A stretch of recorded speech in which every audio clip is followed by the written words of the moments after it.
evening, Demon fans, and welcome back to the Demonland podcast. My name is Andy, and tonight, Demonland royalty Whispering Jack and I will be having a chat with Ian Munro, the author of Between the Flags, a book that chronicles the events during our 57-year Premiership drought and tries to make sense of almost 6 decades of heartache. Later this week, the Demonland podcast will be previewing our qualifying final clash against the Swans, as well as taking a wider look at the 2022 final series, as the D's attempt to defend their crown and go back-to-back. But first, author Ian Munro. Our guest tonight is a writer with more than 30 years' experience in journalism with the Herald and Weekly Times, writing in The Sun, and Fairfax, writing for The Age. He's a former New York correspondent for The Age and the Sydney Morning Herald, and was press secretary to the Premier of Victoria from 1989 to 1992. He's the co-author of 2 crime volumes, Writing on Gravestones and Lives of Crimes, and a contributor to the Footy in the 60s. He's a lifelong supporter of the Melbourne Football Club with the psychological scars to prove it. Welcome to the Demonland podcast, Ian Munro. Good to be here. Before we start, perhaps you can give us a little bit of background on yourself and perhaps start with how you became a demon. Most of us had no choice in the matter. We were simply born into it. Was that the same with you? That was exactly my story, and I became a demon at a time when it was the easiest task in football. All you had to do was turn up each week and enjoy another victory. And I remember as a kid, look, I went to a state school and primary school. The big thing on Mondays, we were allowed to wear our footy jumpers to school. And I remember one day after a Melbourne defeat, my mother insisting, "You're wearing it today. You wear it when they win. You wear it when they lose." I just wasn't used to losing. And we almost never lost. As Greg Hobbs says in the book, people would barrack against Melbourne hoping they'd lose because they never did. So I had a very easy time in primary school, and I thought that would always be the case. What the book is about is that long process of adjustment, what caused Melbourne to fall off the perch in the second half of the 60s and why we stayed down so long. I wanted to explore all of those things that I'd wondered about during adulthood. I can remember so many insults I got when I was at work in the 70s and in the 80s. I remember a sneering Essendon supporter at a lunch in 1985 saying, "Oh, Melbourne have been in the doldrums for as long as I can remember." And I thought at the time, "You've got no idea, mate, how good we were, how dominant we were." But we were terrible. And 85, well, that was the end of the Barassi era. So, yeah, it was a really difficult adjustment if you took your football seriously, that period for Melbourne. And that's why I've got such regard for John Northey, and I hope that comes through in the book as well. I describe him as the man who gave the club back its self-respect. And that was one of the motives for writing the book. The primary one was to understand what went wrong, but I also wanted to correct a couple of misconceptions of history and pay due regard to John Northey. The issue of history, I'm concerned that Melbourne supporters born, anyone born from 1985 onwards is going to have this. They're going to be told that Hawthorn saved us from merging. And the importance of the merger chapter for me is to demonstrate how hard people fought for our independence, and also to point out that that vote is not reliable. There are so many irregularities in the way those numbers were constructed. I don't want to go into it all here. It's in the book, but I would like people to be equipped with a proper understanding of what happened then. Before we go on, we're going to have a bit of a conversation rather than just a normal interview. But before we go on, we'll mention the book that we're going to be talking about. It's called Between the Flags. We'll mention later where you can get it, but maybe now you can just also say where we can find this book. Well, the big news for me is that it's now in the Demon Shop. Fantastic. As of last week, which is fantastic. It's also in Readings, the Avenue Bookstore, which is Albert Park, Elstonwick, Richmond. Readings, of course, is all over Melbourne. I was in Shepparton yesterday delivering a second consignment up there, which is the heart of our country district. It's also in Bendigo in a shop called Bookish, if there's any country people listening. And it's dotted throughout Melbourne at Beaumaris, Ashburton. So it's getting around town. And through your website as well. And through the website, betweentheflags57.com. Very important, the 57. if you just go looking for Between the Flags, you'll end up at a swimsuit company. Yes, I did that and did get a nice swimsuit out of it. Excellent. All right. Well, welcome, Ian. I think we should also emphasise that the title of the book is actually Between the Flags, and then underneath, Making Sense of 57 Years of Heartache. And 57 years is definitely true, but I think if you're going to try to make sense of it, and this is one of the things that I gained from the book, and being a contemporary of yours because I started following the Demons just at the right time, one of the themes of the first chapter is things aren't always as they seem. And you start off with this wonderful painting your picture of our two first premierships in the 50s, 55 and 56, and it's almost identical. There is a photo in one of the newspapers of Noel McMahon, the late Noel McMahon, who recently sadly passed away, who was our captain in 55 and 56, and that there's this photo of him and there's a supporter who's having a great time, apparently celebrating a premiership, but things aren't what they seem to be. So perhaps why did you choose to start the book with that? I started the book with the photos, really, the idea of being surrounded by this gallery of demons. So for people who haven't seen the book, my father used to commemorate our premierships by picking out a few photographs he particularly liked and getting them from the newspaper offices as a glossy, and they decorated our house. So not only did I get to go to the football every week, to all of those suburban grounds and see all these victories, then I was surrounded for the rest of the year by these images of success. So we had photos from 48, 55, 56, right through. For me, they spoke to it, I guess they capture the era, because they look old. They're a measure of how long we'd been in the dark, all of that. The fact that football was different then. There's no sponsor labels on the Guernseys. Everything's much simpler. There's no football fashion. It's a different world. And I was trying to convey the passage of time by referring back to them. Plus there was that intriguing story of that supporter who still lives in Windsor. I spoke to him earlier this year because my editor asked me a couple of questions about where he'd been each of those mornings for that grand final, and I had to check with him. It was just an interesting story that this same bloke was captured in the same situation on consecutive years, and then he met Noel McMahon, and Noel actually offered him a run with the Demon, a training run. It's just a funny little story that captured something about the time. I was amazed when I rang him up. I thought he would offer me real insight as to whether supporters had stuck. And, of course, later in the book we meet Jan Dimmick, who is a real stickler.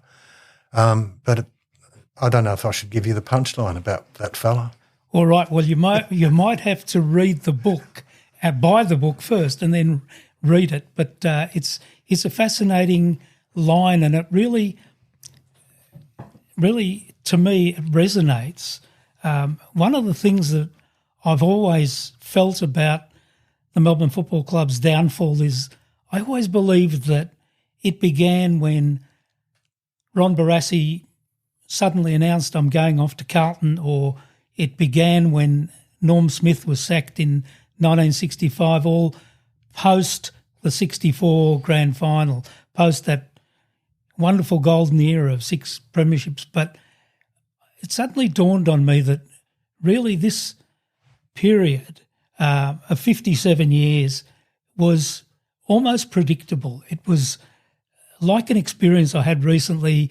I was in the car park of a basketball stadium where my grandson had played, and I was leaving and I saw this car trying to park next door to me, and I could see this driver wasn't going to make it, and it was a car crash waiting to happen. And in some ways, Melbourne's success in that 11-year period, so we now go back 68 years, but in that 11-year period, there was an almost inevitability that we were going to fall. It wasn't just going to be Barassi leaving or Smith sacking. There was something about the club that wasn't keeping pace with the times. So what do you make of that? Well, that's entirely true, but I think the first thing to understand is in the 50s there was only one football club had a social club. That was Collingwood. It had been licensed. They'd had a licensed social club since about 1941, which gave them an alternate source of revenue. The next club, I think, to twig to the value of a social club was Hawthorn, who bought land next to the Glenferrie Oval, or bought a couple of properties, to start a social club in about 63 or 64. It was instantly profitable. By the end of the 60s, everybody had a social club, or was building one, except one club, and that was Melbourne. And the shorthand version of this story is that the thing that helped us to be so successful, which was the occupation of the MCG and the relationship with the Melbourne Cricket Club, becomes our Achilles heel, because we can't do those things those other clubs were able to do. St Kilda knew what a drain the St Kilda Cricket Club was on the Saints, so they got out of the Junction Oval and went to Moorabbin, partly to be closer to their supporters, but also to free themselves from having to support cricket, which was not the money maker that football was. We never had that opportunity, and that becomes the thing, or one of the many things that drag us down. You mentioned Barassi going and Smith sacking. The other thing that happened in 65 was Richmond came to the MCG. So that took away one of our unique, or one of the things that was unique to us in recruiting players. We were no longer the only club at the G. And Richmond at that time were very aggressive in country recruiting. There's a telling quote from Graham Richmond in the book where of the 44 players on Richmond's list, only 12 of them were local boys. The rest of them had been hauled out of the country with some form of checkbook recruiting. Right, and during this period of the 50s, early 60s, you had Melbourne being capable of securing the best players because the Melbourne Cricket Ground was a lure, all of those things, but we were still very much part of the amateur scene in sport, which went through football, cricket, Olympic Games, tennis, perhaps golf was a little bit of an outlier there because it was so much connected with America, which led the way. Sports followers these days would have no idea of what a controversy professionalism was. It split the tennis world. I think it probably split golf, but that went much more quickly into professionalism because it was dominated by Americans. But sports like tennis, they were divided for years, and the Olympic movement has struggled with the whole concept of professionalism as well. So you're right, there was a huge change, not just in football but in sport, and it put us at a big disadvantage because we couldn't adapt to it. Yep. Hassaman, I think, was an example in the book. He could have gone to a number of different clubs and was offered decent money, which in these days you can't even talk about 50 quid or something like that. That's $100. I'm not sure if that was the figure that Hassa was offered, but he went to Melbourne essentially for nothing because of the connection with the MCC. And I can remember seeing Hassa interviewed in his first pre-season. He'd just come down from Moorabbin, and he was such a country boy, you could barely understand what he was saying in the interview. And, he was being interviewed by such luminaries as Lou Richards and Jack Dyer, so you can imagine what sort of conversation that was. But he became a very successful businessman, and that was in part due to connections, I think, through the Melbourne Cricket Club. Blue Adams talks about how being at Melbourne transformed him as an individual. He described himself as this sort of struggling working class boy in Windsor who had his life turned around by being at Melbourne, by being coached by Norm Smith. So it did have a transformative effect on people. interesting when you talk about the professional era and Hassa coming in. I think Hassa was offered a car to go to Geelong and he knocked it back. But at the other end of his career, he wanted a contract for 2 years, and Melbourne told him, we don't do contracts. And he was basically sent on his way. He went over to Perth, ended up representing Western Australia in an interstate game and coached Perth to a premiership. So that's what we were tossing aside because we wouldn't offer contracts, we wouldn't compete in that way. Yeah, and we did. I can remember losing players far too young. Stuart Spencer was our captain and best and fairest winner in 55, 56 premiership years, and he was off at the end of 56. Donnie Williams left, Big Bob Johnson. These were some of the great names of the club leaving far too early in their careers. Bob left the club in the early 60s and he was still a decent player in the VFA 10 years later. And still smoking at three-quarter time. Yeah, exactly. And so it was quite remarkable that we were able to remain a strong club for quite a number of years after that. But still, there had to be a period of time where it all caught up with us. And it eventually did, I think, probably even before the 64 grand final. And I think you mentioned in the book that maybe we lucked it out winning in 64. Yeah, that's certainly Bluey Adams' attitude, and it's John Lord's view as well. Bluey goes through the final series, says the best two teams were Essendon and Geelong. Geelong knocked out Essendon, and then in the wet, Collingwood were able to knock out Geelong, and we got to play Collingwood twice, having caned them in the first final by about 80 points and then sneaking in the grand final. It's one we stole. Maybe 1963 was stolen from us when Barassi was rubbed out on the eve of the final series, but yeah, we did pinch one there.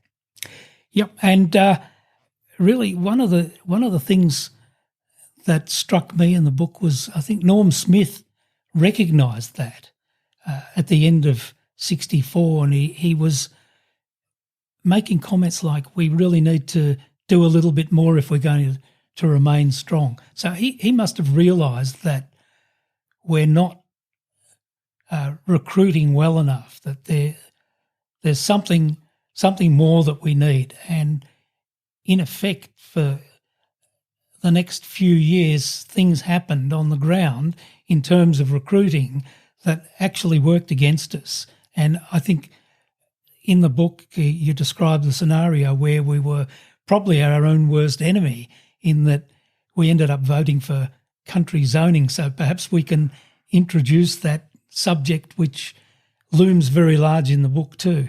Yeah, that is the big change. One thing I think you can take out of Melbourne's history is that we were so powerful that the rules of recruiting were changed to bring us back to the field. That's what country zoning was about, not just us.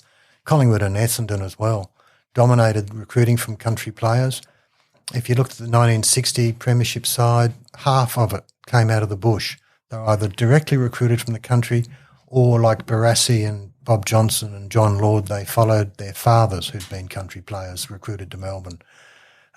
So country zoning was a controversy for about 10 years, and it was essentially an attempt to even up the competition because the power clubs, as Ron Joseph talks in the book, just dominated it. And clubs like North Melbourne, Fitzroy, Footscray, South Melbourne would go out into the country and discover that any decent country kid had already been signed up by Melbourne or Collingwood. So they wanted to make the competition more even, and that's where country zoning comes into it. And it is in some respects the most important part of the book, not because it was the biggest factor in bringing Melbourne down, but because I think it's been underestimated. And if you talk to anyone of the time, they'll say the problem with country zoning is the zones were supposed to rotate and they didn't. And that is true. But I think if you read the chapter or the chapters on that, I think you'll see that the way the zones were assigned in the first place suggests they weren't assigned at random. at least not totally, and that there was some contrivance arranged at it. The fact that the best zones went to either the poorest clubs or to Carlton, which was the club organising the whole thing and driving it throughout. There's just so many coincidences there. Then you look at what Collingwood got. Unlike Melbourne, Collingwood hadn't fallen off the perch in 1967 when they brought this in. They were still playing grand finals, and they were given the absolute worst zone and most difficult to administer of the lot in the Western Border League. I think it raises a lot of questions the way those zones are assigned. And then you see this flood of talent go into Hawthorn, like Lee Matthews, Peter Knights, Kelvin Moore, Chris Mew. It just transforms Hawthorn. They go from a confirmed cellar dweller to a powerhouse. And Footscray as well, who had been winning 4 games a year for about 3 years. Within 3 or 4 years, they've had people like Bernie Quinlan, Barry Round, Ian Salmon go straight in from the bush, from their country zone in the Latrobe Valley, and they're knocking on the door of the finals. They don't actually make it. They don't ever have the money or the stability or the continuity of coaching that Hawthorn had, but they still gain enormously. Essendon struggle for years under it until they get that platoon of people like Tim Watson, Merv Nagel, Shane Hurd, all come out of the Wimmera at the same time. Within 5 years, they're back in the finals and competing for premierships.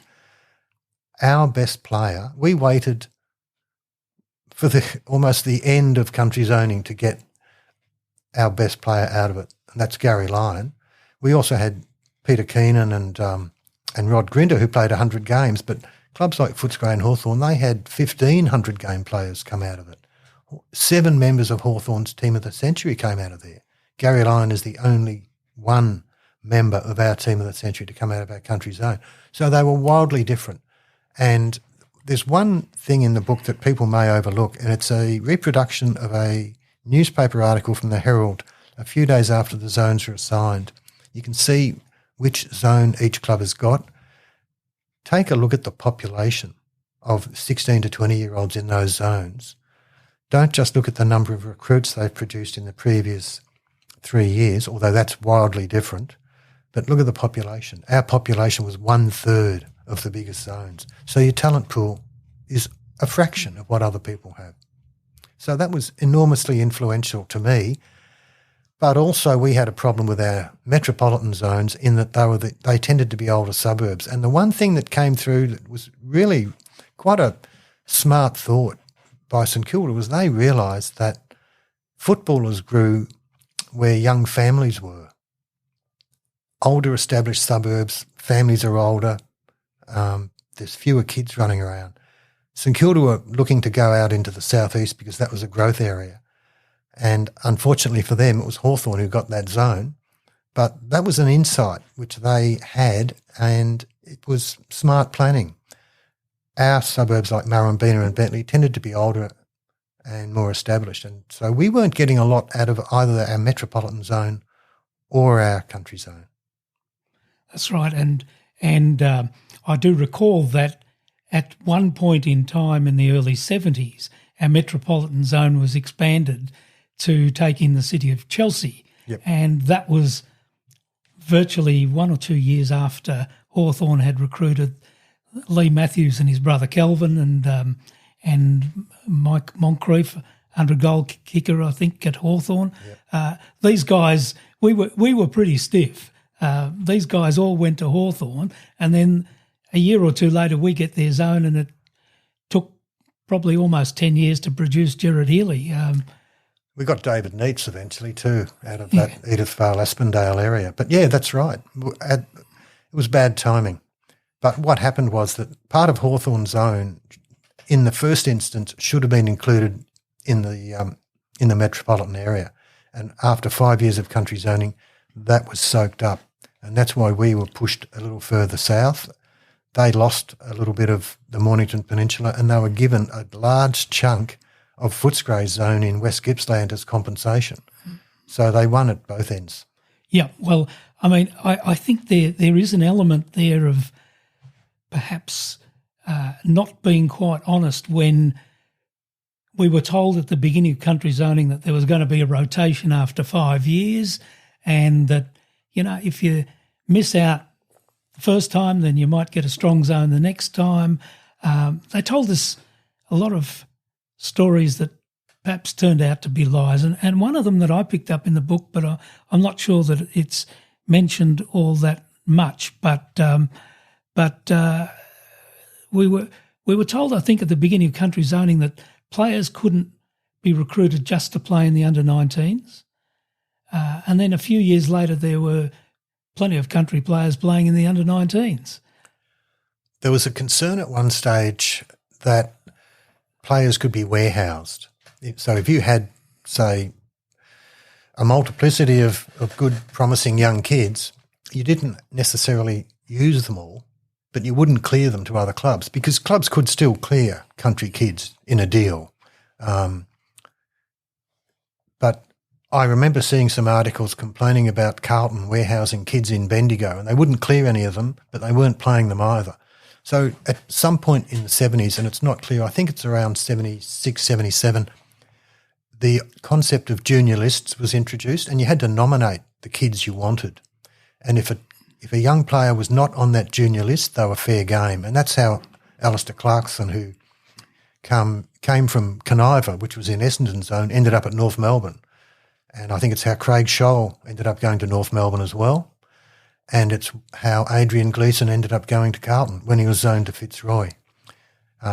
Gleeson was on Fitzroy's junior list. They couldn't convince him to come down to play. He wanted to finish high school before he came to Melbourne. So they dropped him off the list and Carlton swooped. We tried to swoop as well. Melbourne and Geelong both approached him, but eventually it was Carlton who snared him. So that was one of the... Country zoning was constantly changing. And the other thing is there are always changes at the margin, because populations in the country would shift. Towns would come on hard times. Their footy team would merge, or they'd move into another league. So there were changes, and sometimes entire leagues merged. So there were changes at the margin, and the system did change a little bit over time. But as you say, it never functioned as it was supposed to.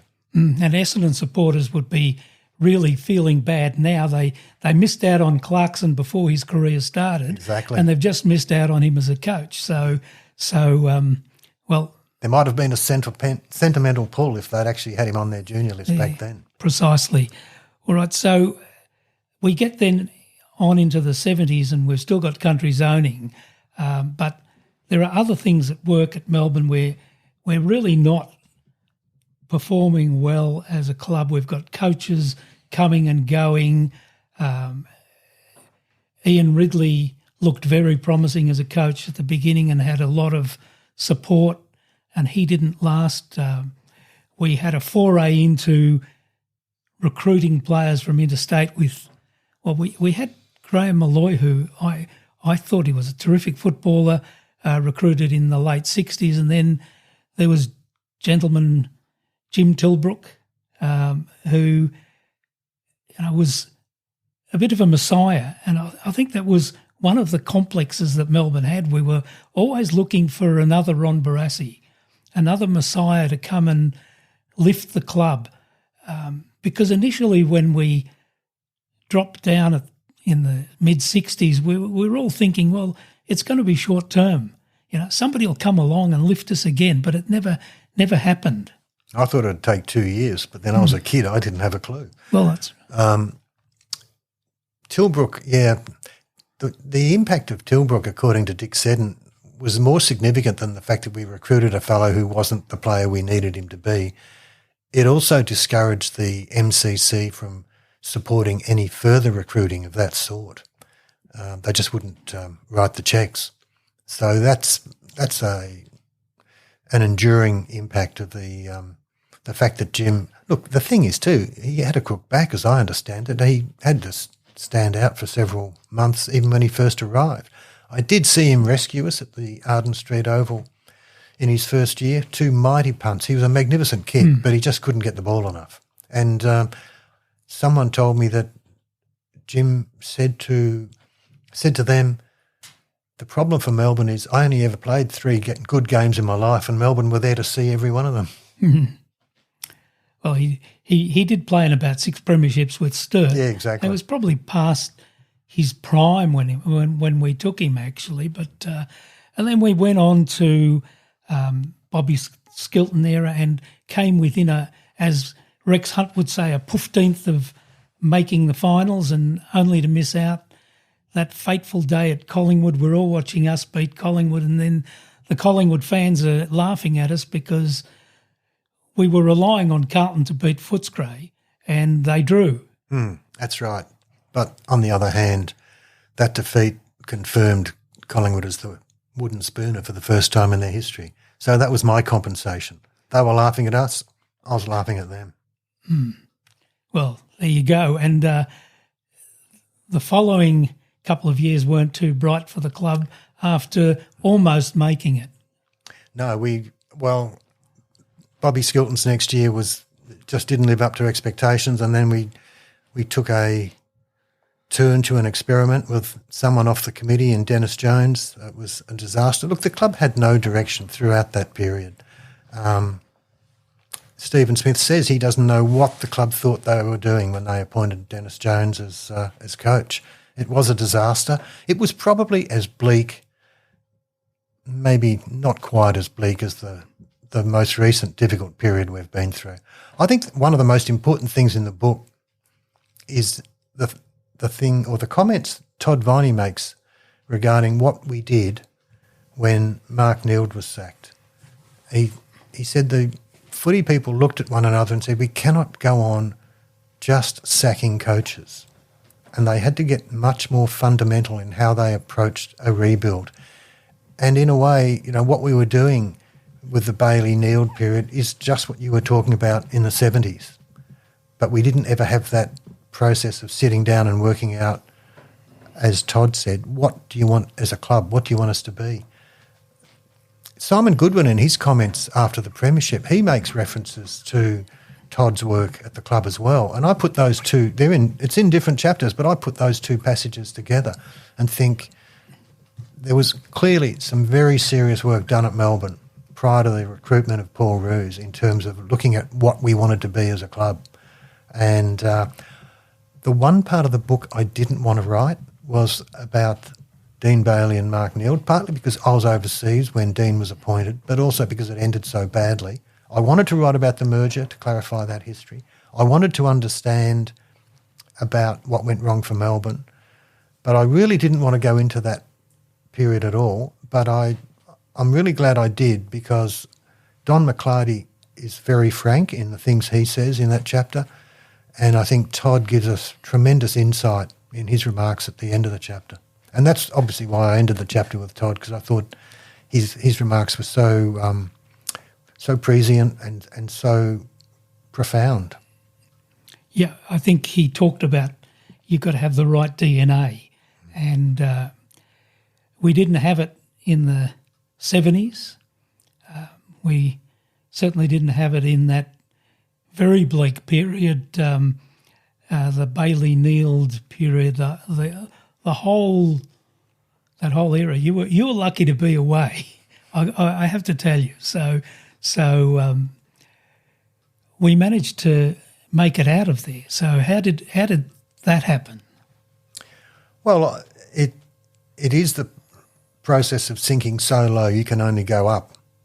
And it was the realisation, I think, at the club that they had sunk that low. But the other element is, in contrast to the introduction of country zoning that was about knocking us down, we had become such a drain on the competition that the AFL had to build us up. So the very process that originally was used against us by the administration was then reversed.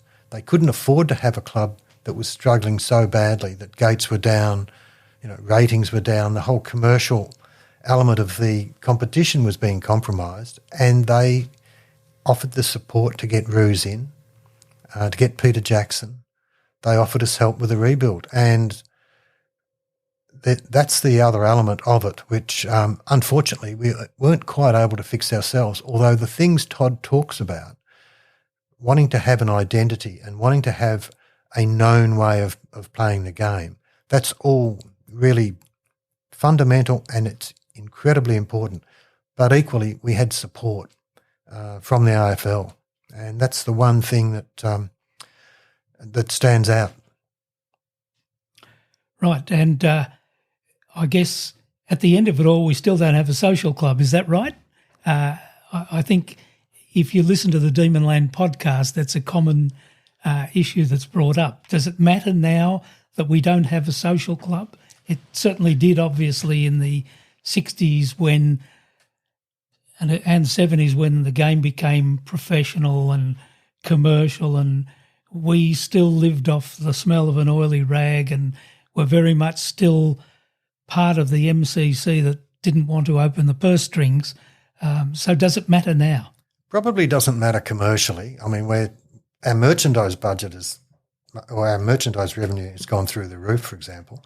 I always used to spend at least $200 a year on merchandise on the basis that if every member did, that would be an exponential increase in revenue. There are so many sources of revenue now through sponsorship and everything else that a social club doesn't matter in terms of revenue. But having been to Princes Park, having been to Waverley where Hawthorn have their museum, having been to the Hangar, which is, okay, it's admittedly soulless, but it's got the trappings of past success there. Having been to these other clubs' centres and having been to Collingwood to meet Michael Roberts, their historian, I've seen their halls of fame, if you like, and it's a place where supporters can go and at least dip into the history. You don't necessarily have to have a social club, although I think that would be an advantage, depending on where it was sited. But the idea that you have a headquarters where you can display your history and recall past glory, I think that is important. And, you know, it's terrible. I went into Princes Park and there's this wall of glass with 16 gleaming Premiership cups. If you went to Melbourne, you'd see one at the moment because most of them belong to the MCC. I think it's important we have some sort of Hall of Fame, some headquarters where you have that display. Go to Hawthorn. I mean, there's something like 13 Premiership cups on display there. It's actually awesome to see them all together, and you can't do that unless you have somewhere to show them off. And Hawthorns are all within our living memory too. So that's, you know, at least at Melbourne we've got them going back to 1900. But I think I'd like to just go back to one particular period of time, 1980-81, when Ron Barassi did come back and we broke our ties with the MCC. Was that the start of our new era? Absolutely. Until then, Melbourne hadn't had any autonomy. They couldn't make their own decisions about recruiting. They had to get approval from the MCC to do that. So that's the start. And obviously you also see at that point a renewed energy into recruiting and player development. The Norm Smith squad that Rod Grinter and Gary Lyon came through was created. Melbourne were one of the last to develop a squad for country recruits. They had something going for city kids, I think about 75. The country boys came in 78. Under Ray Jordan, you do see a flood of talent developed, people coming out of that country area like Adrian Batterston, Chris Connolly. So that was the start. But equally, when John Northey got there, there was also some fantastic recruiting done in terms of picking up interstate recruits. So it wasn't all a matter of Northey inheriting what was done from 81 through 85, but certainly that was the start of it becoming a serious football club again. That's when I think we got fair dinkum and we got impatient and said something's got to be done about it. Yeah, because I can remember Warren Dean, Todd Viney and Earl Spalding all coming in one year. That was like a bonanza that we hadn't seen before at Melbourne. That's a point that Dick Seddon makes about the Tilbrook recruiting as well. It's not a messiah. It's not one person. You need 3, 4, 5 recruits coming in at a time. The first time I saw Dick Seddon speak was at the Heritage Commission inquiry into Waverley Park. There was this push for Waverley after the AFL had disposed of it as a stadium. There was a push to have it preserved because it was a heritage item. And one of the arguments made at the Heritage Commission hearings was that it was important because Hawthorn had played there. Hawthorn had been enormously successful, and they had devised a scheme of play that had elevated them into a golden era because they played at Waverley. And Dick Seddon was a witness for the AFL, and he got up, this is in about 2001, so it's relatively recent. He got up there and he said, utter nonsense. Hawthorn had that golden era because they had these players coming in, 4, 5, 6 at a time, walking into the club one year after another. And that's really what Melbourne was getting when we had that interstate influx that you're talking about. If you're going to build a dynasty, you don't do it with one player or 2 players. You need a really smart recruiting over an extended period of time. That's why I think we've got to give thanks to Jason Taylor, because his strike rate has been amazing. And that's, going back to 2013 onwards. I actually wrote a piece for Rowan Connolly's website, Footyology, in defence of Mark Neild, and there's not a lot to be said, but Mark was the person who nominated Jason Taylor as a possible recruiter for Melbourne, and he nailed that. And I think apart from the Neild appointment as coach, I think we did manage to get some pretty good personnel into the club at the time, like Jason Taylor, I think Misson, the fitness. That's right. And there were others who came in. I mean, Todd Viney arrived at around that time as well.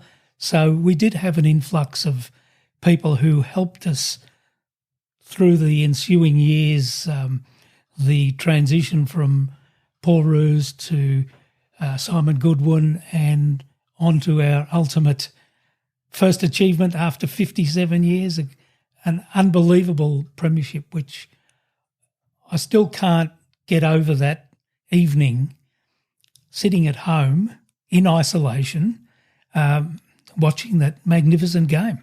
It wasn't the least bit how I expected it to be, partly because we were in lockdown. But I don't think anyone's won a flag like that before. People talk about Carlton coming from 7 goals down in 1970 and sneaking over the line, but we've come from 3 goals down and just romped home by a record margin for the club. It was an astounding result, just wonderful. How many times have you watched the replay? Not that often, actually. Probably half a dozen. I think there are people who would outdo me by a long stretch. Some people tell me they watch it after every defeat. So this year that I've been watching it, I've watched it half a dozen times just to cheer themselves up, let alone those times they watch it for the fun of it. But, yeah, I've only seen it half a dozen times. I have kind of moved on and I'm looking for the next one. Yes, I think it's due. Another month's time may bring it, but I did have I've got this personal thing on Christmas Day, December the 25th last year, which was exactly 3 months to the day after that great victory. It was the first time I actually watched the replay in its fullness.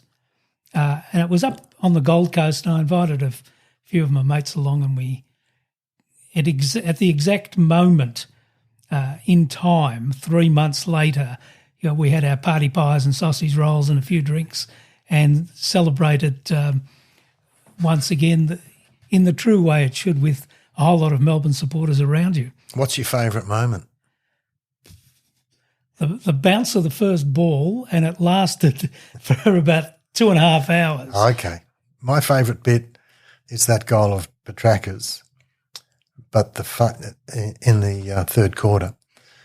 But the favourite bit of it is the block that Cozzy Pickett puts on Josh Dunkley and basically upends him, and it just wins that fraction of time for Petraka. So there's that, and competing with that is that moment when Gus, having kicked a goal at one end, makes a spoil in a marking contest at the other and ends up flat on his back and winded. Those moments just stay in the memory. Yeah, and like the moment in which we kicked 3 goals, because that was a mere moment. Yeah, it was. It's amazing. Andy, have you got anything to say about that moment? My that favourite, day? well, my favourite part of the day was that minute of madness, and it wasn't just 1 minute of madness. It was that minute of madness right at the end of the quarter, but we also had another minute of madness earlier in the quarter as well, because we kicked. I think we kicked 3 goals in just over a minute as well at one particular stage. So, yeah, it's such a memorable day. Obviously, never forget it. It was my first. You guys had lots of tastes earlier on, but that was my first taste of true success. So it's something I'll never forget. And isn't it amazing that after 57 years, 1 minute lives in your memory so vividly? I guess it was just such a wonderful minute.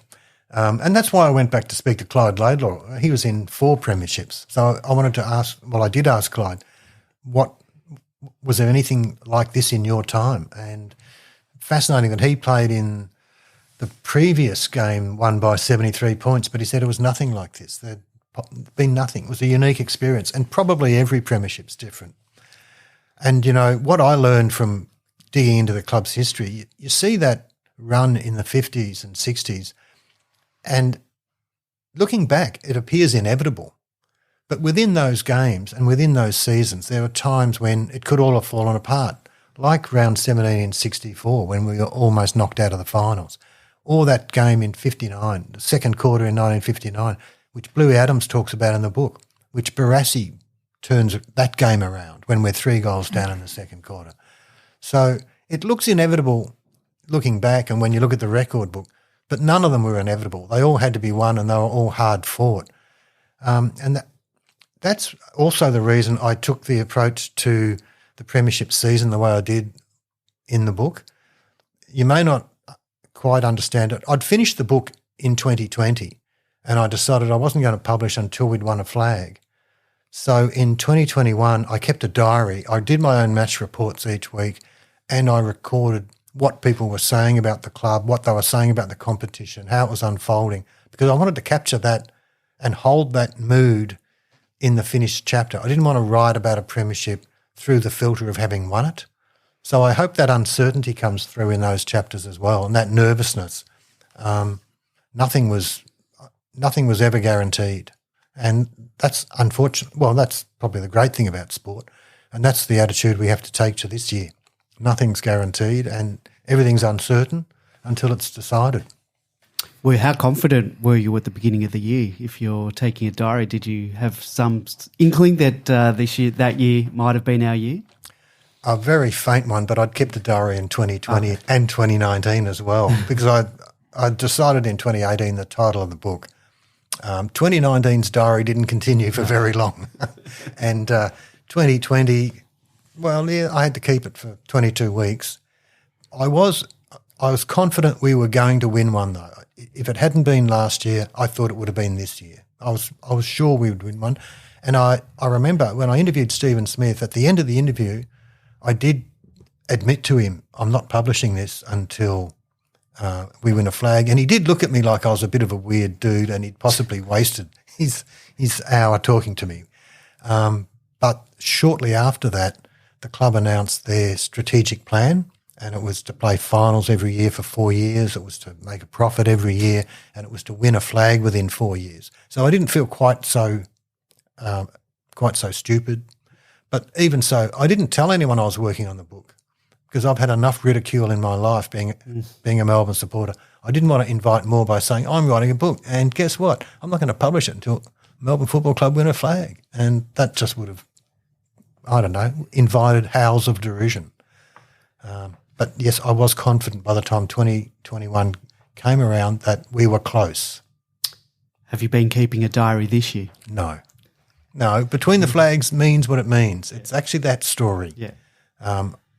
I'd like to think that the next book that gets written about Melbourne would be called Triplets. Quadruplets. And it would cover 39, 41, 55, 57, and who knows what comes next. But I don't think you can go through those 57 years without mentioning some people.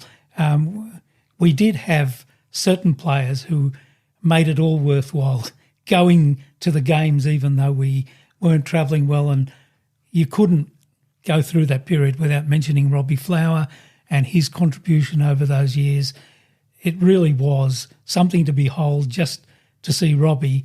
It was unfortunate that he didn't taste Premiership success, although at the end did play in a couple of finals. And that was an exciting time too. And it started with a final match against South Melbourne, or Sydney Swans, as they'd already become by then.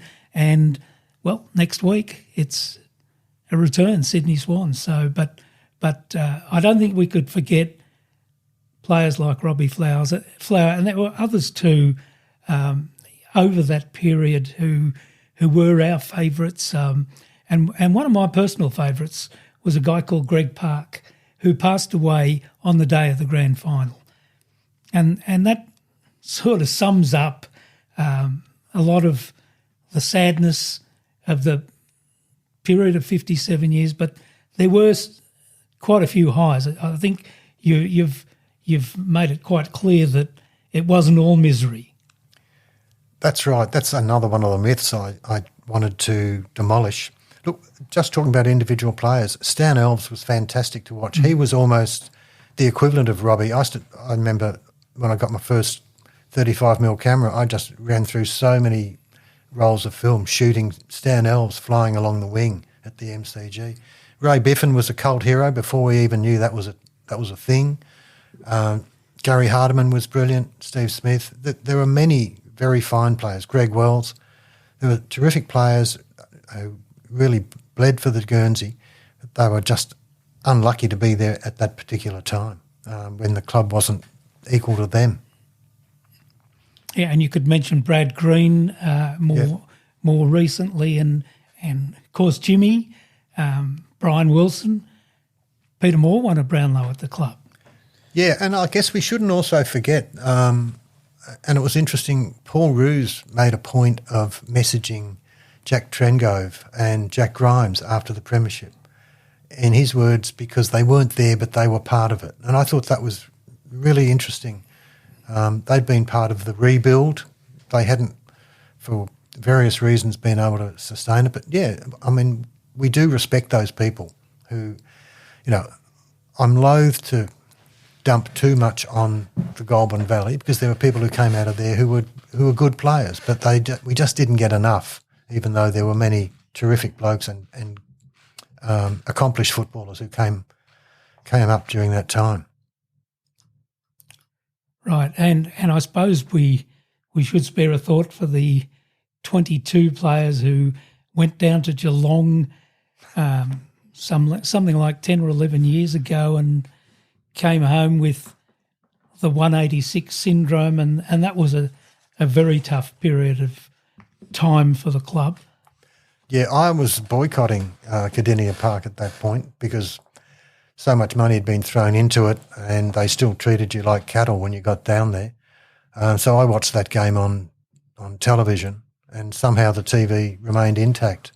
That was just a terrible day. The only thing comparable was that day in the 70s when Fitzroy did something very similar to us. Well, that was the low point, and in a way that's when things, they don't quite start to turn around because we lose Dean Bailey after that. But, yeah, I don't know. What do you say about it?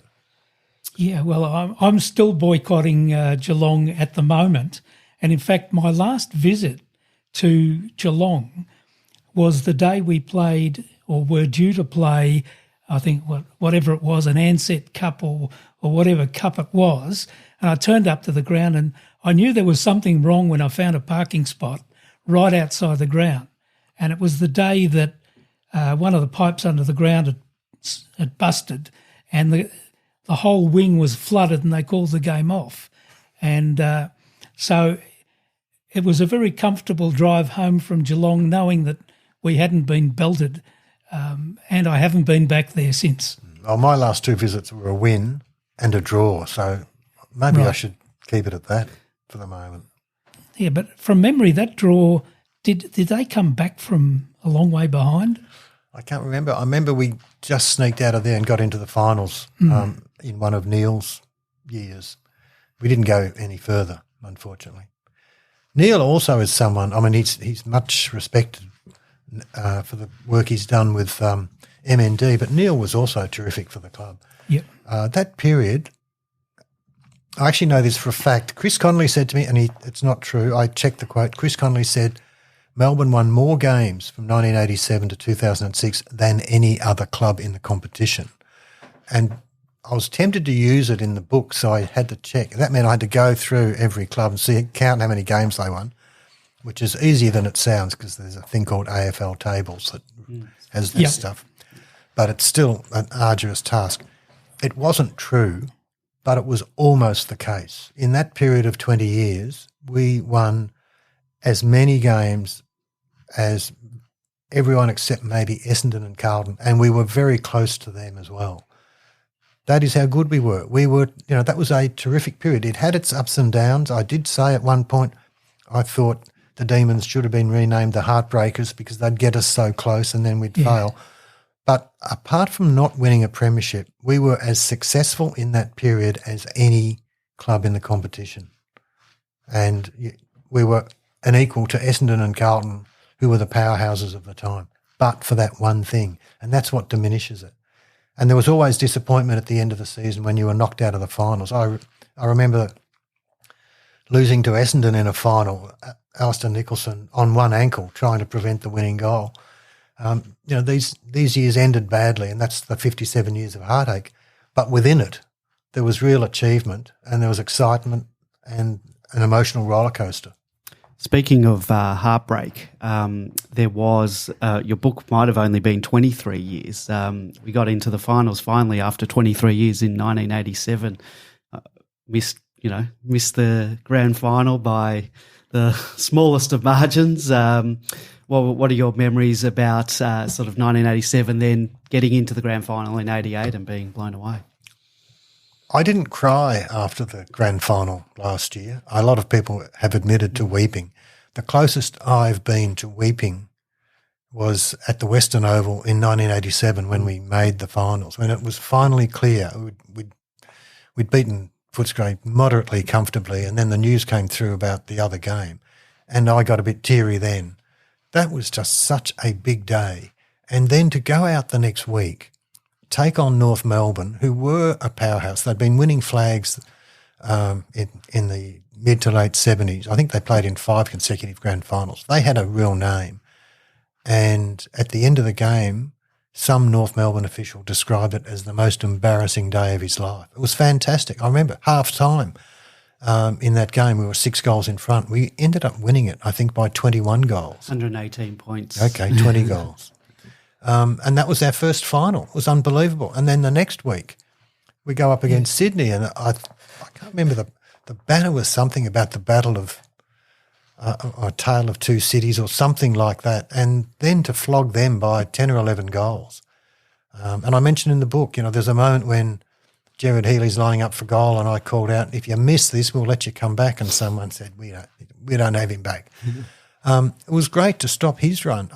I must admit, I think if he'd stayed, we might have won that elusive flag because he was a terrific player. Didn't win a flag with Sydney, might have won one with us if he'd stuck around.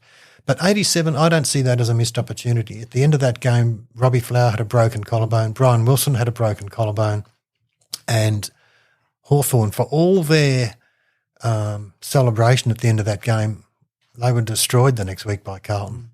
I know Melbourne supporters like to say the momentum would have carried us through, and maybe it would have. Maybe John Northey could have worked some magic, but given the injuries we had at the end of that game, I find it hard to really sustain the thought that we were going to win the flag.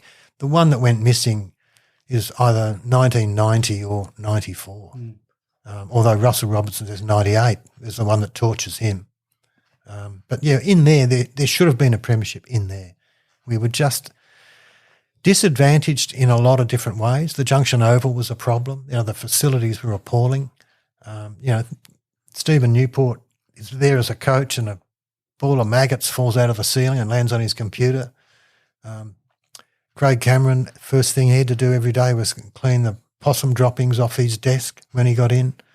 The place was a pit, shouldn't have been allowed to exist, should have been completely gutted and rebuilt.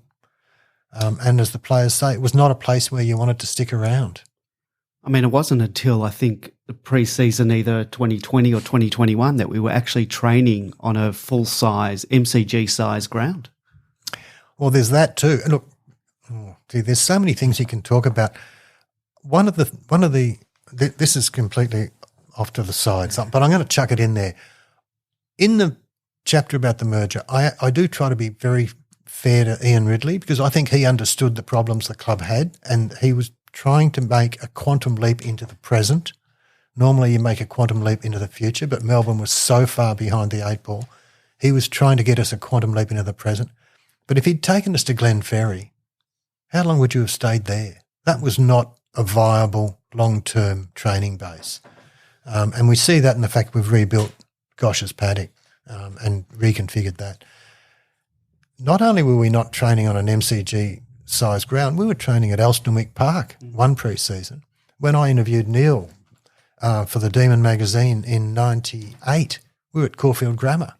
We were all over the place. You never knew where our pre-season was going to be. Well, that suited me fine, because my office was in Glen Utley Road, Elstonwick, and I could drop down after work to watch either the boys at Elstonwick Park or at Caulfield Grammar, which was probably less than a kilometre away. I'm glad it worked out for you, Jack. It did, but I can remember one day at Elstonwick Park, the news came through that David Schwartz had injured his knee at Lavington on the weekend before. It took a couple of days for the news to get out, I think, but I can recall sitting at Elstonwick Park and saying, "Where's David Schwartz?" And the bad news was disclosed. So it's not those days were not like today, because you can read it on Demonland before it happens. The news of Schwartz's first knee, I think, took about 3 days to be confirmed. The third one, or the second one we all saw, those of us who were at the ground, the third one was pretty much immediate as well. But the first one, it took several days to learn what was happening.